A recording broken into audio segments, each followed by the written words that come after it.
Hi, my name is Christopher Dave Mitchell. I'm a coach, and today we're going to be talking about the 5 main benefits I see of being alone.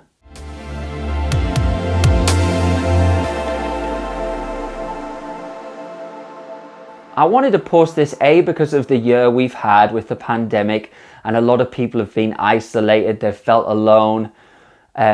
I've had experience of feeling quite alone, quite lonely through my health struggles and my health journeys that I've had over the years. But I just want you to frame being alone different. A lot of people see it as a negative. A lot of people see being on your own or being alone as like something to be embarrassed about or something bad.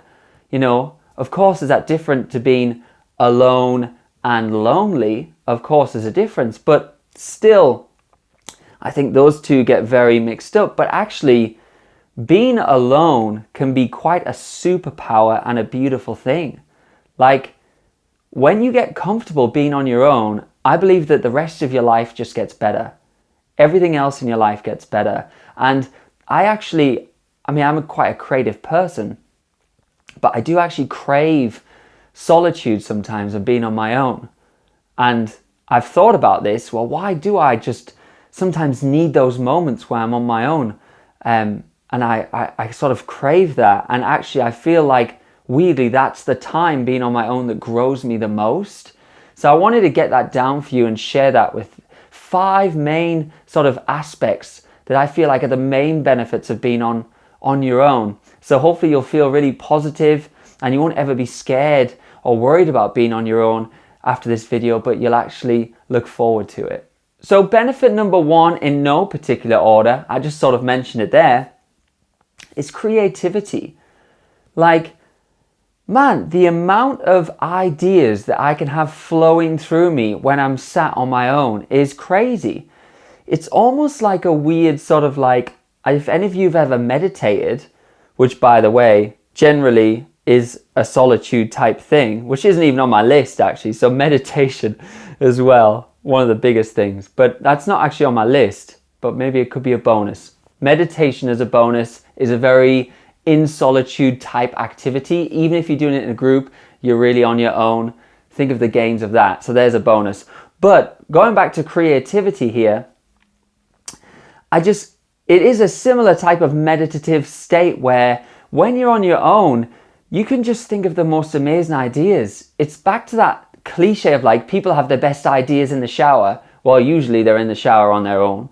But there's something about being alone with your thoughts, with your mind, that I feel makes you super creative.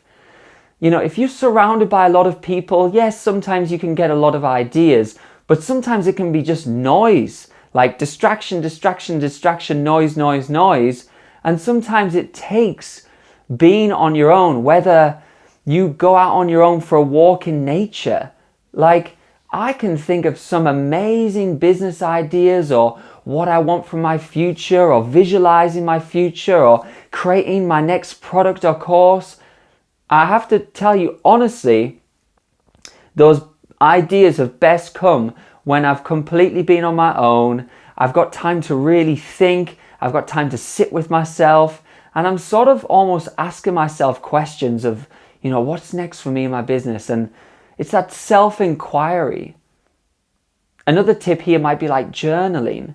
You know, when you're journaling, you know, and writing, you spark loads of ideas, but again, that's an activity of creativity that's done on your own. So as a sweeping general, I come up with my best ideas, I feel, for YouTube, for my business, for my life, when I've got time to be alone with my thoughts and I'm free from loads of different distractions and noise and everyone else's different opinion. I can be on my own, and that's when I make the best assessment of my creative future. And also, being on your own in a creative sense is about productivity.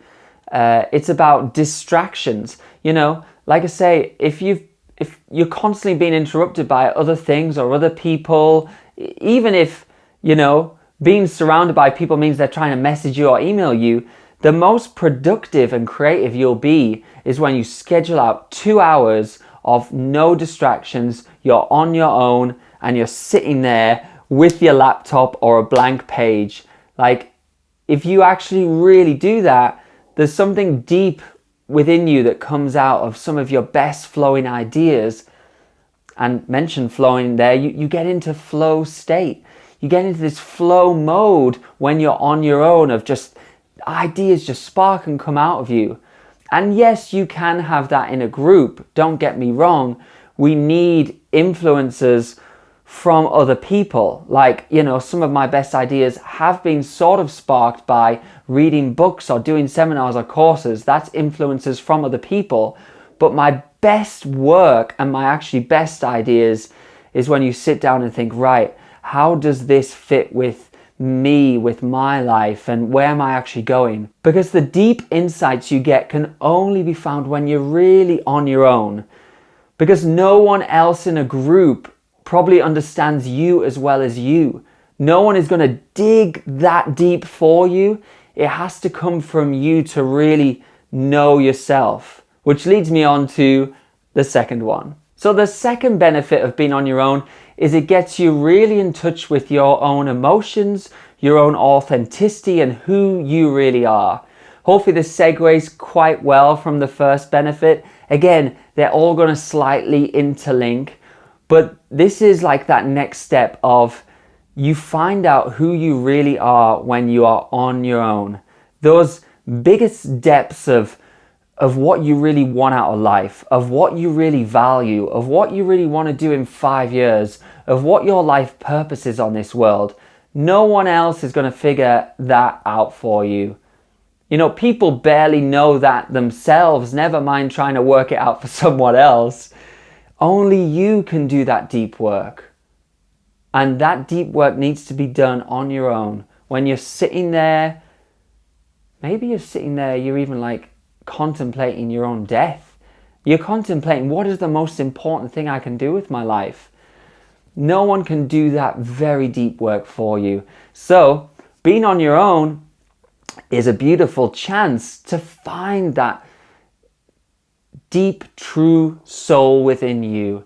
It's a beautiful chance to uncover more of your authentic self, because when you're distracted constantly in social situations, like say you're going out partying or you're going out for bars, drinking with friends, you're not doing deep work then. You're just doing surface level, hey, everything's going great, socializing, which is fine. There's a time for that. But there's also time for being alone. There's a time for reassessing your life in a deep way. And like I say, those examples of journaling on your own, or asking yourself really important questions like, where do I see myself in 10 years' time? Those can be the most important times of your life.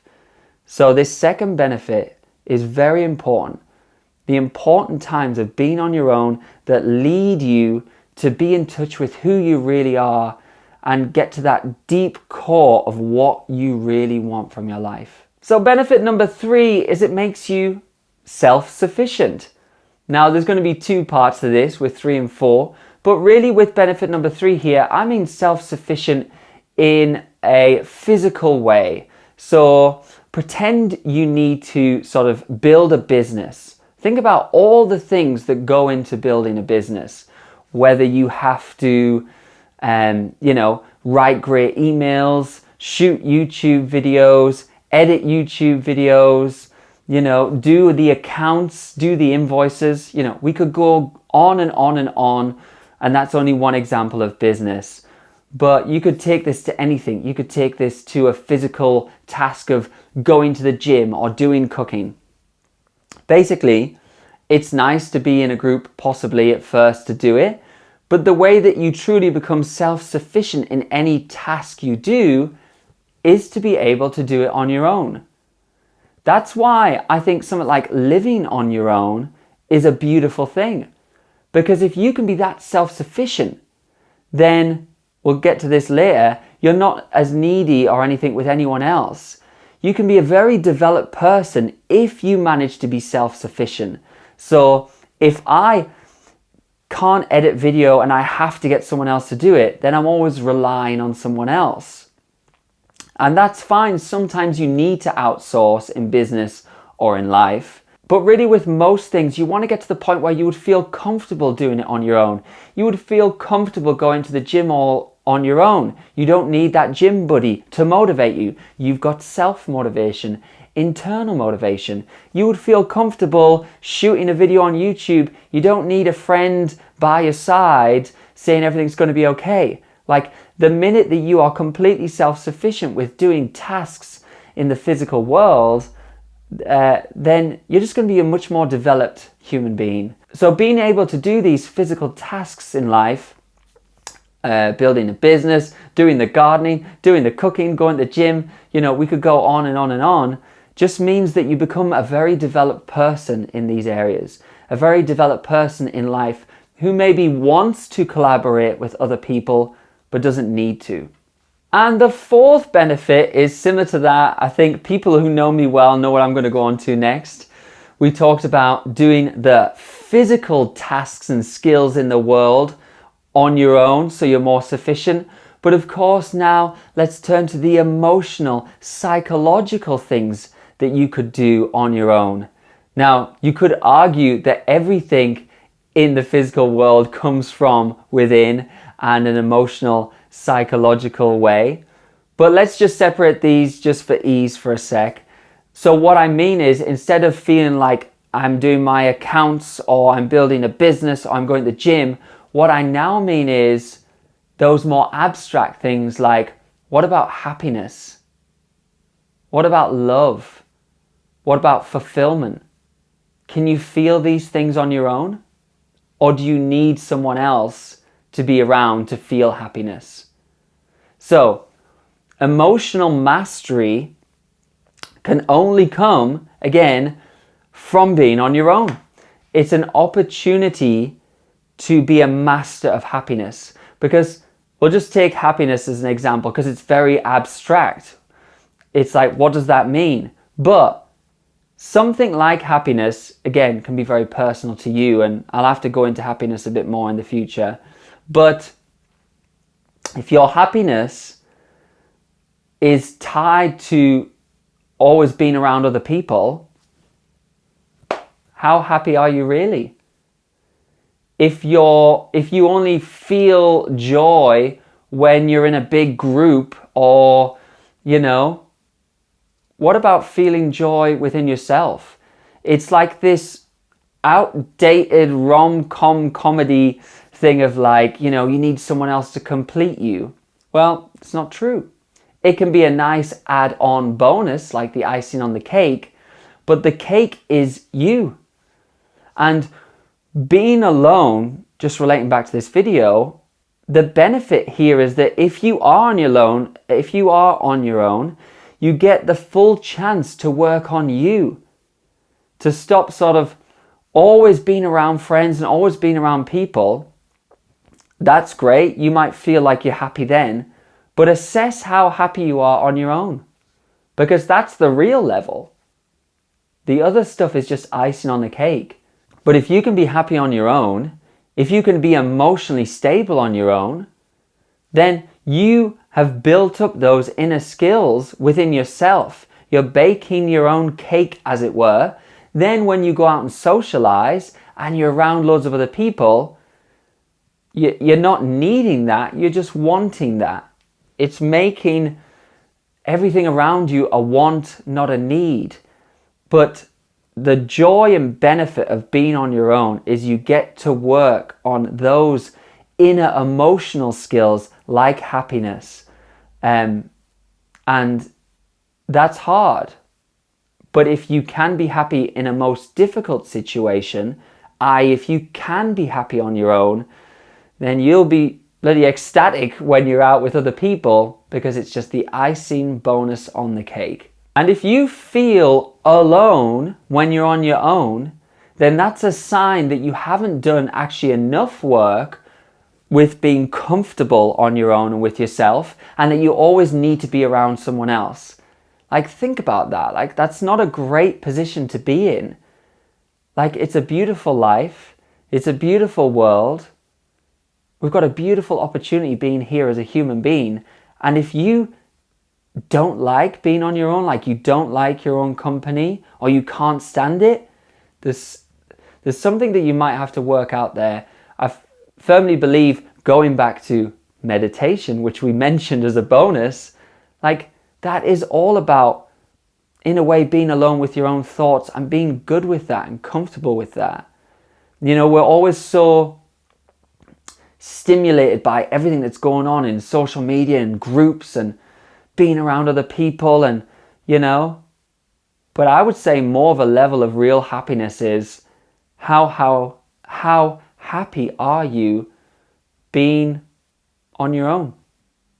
And if you are, you're an emotional master.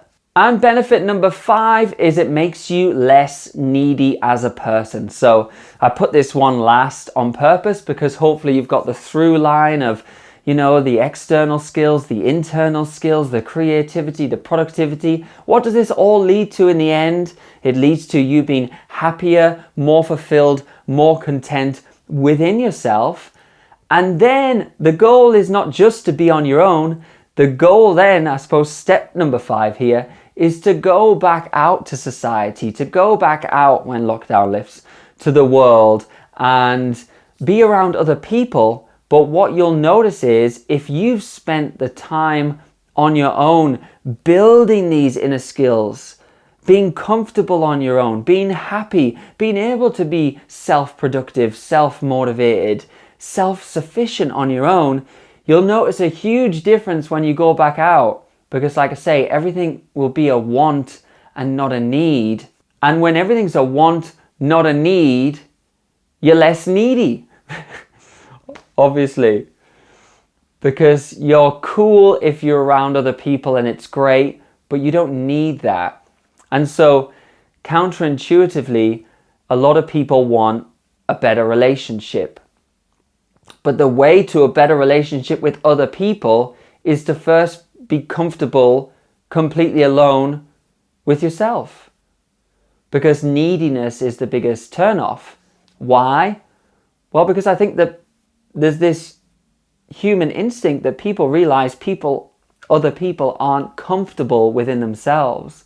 And so if a woman or a man picks up that they're not comfortable within themselves, then it's a turnoff. People don't want that. They want people who've done the work we've talked about in this video, where they're complete within themselves, they're happy within themselves, they're okay being on their own, but it's a nice icing on the cake, it's a nice bonus. So you will have better relationships, a better business when you don't need the clients. You know, you'll impress people more when you don't need their attention. And all these things will happen when you're comfortable being on your own. And that will only happen if you are willing to embrace being on your own. And you love being on your own a bit and you spend time being on your own. So that's why I wanted to shoot this video, because hopefully now you don't see it as a negative being on your own or a disadvantage, but you see this is actually a great opportunity for me to build these inner skills within myself. This is a great opportunity to work on me that might not happen as much in the future, so that then you're fully complete as a person more, and then interacting with everyone else is an amazing bonus. So I hope that video has helped today. Like I say, even when I was on my own throughout the health journey, for years I was thinking this is terrible and I'm sad and I feel lonely and I'm crying and stuff. But then after a long time and only reflecting back, you realize, but actually that was the time that gave me a lot of inner strength. That was a time where I learned a lot of inner skills. That was a time when I really sorted out where I wanted to go with my life. That was a time where I asked meaningful questions about, God, what do I want to really do with my life? That was the time that made me, was me being on my own. So cherish that time.